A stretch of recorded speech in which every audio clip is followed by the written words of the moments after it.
Opština Svrljig raspisala je konkurs za dodelu stipendija studentima završnih godina studija.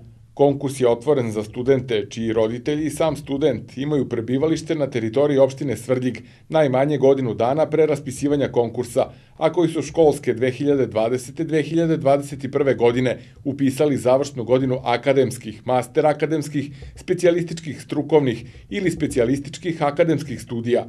Uslov da student konkuriše po ovom konkursu je da njegova prosečna ocena na dosadašnjim studijama nije manja od 7, kao i da kandidat nije u radnom odnosu i da nije trenutno, odnosno da nije ranije bio korisnik neke druge stipendije po bilo kom osnovu. Studenti koji su već koristili opštinsku stipendiju nemaju pravo ponovnog prijavljivanja na konkurs.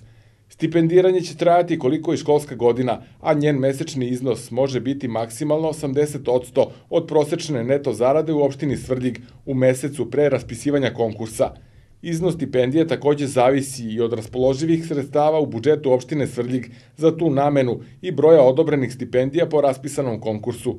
Prijave na konkurs dostavljaju se Komisiji za dodelu stipendija studentima završnih godina studija opštine Svrljig, a rok za podnošenje prijava je 24. novembar 2020. godine.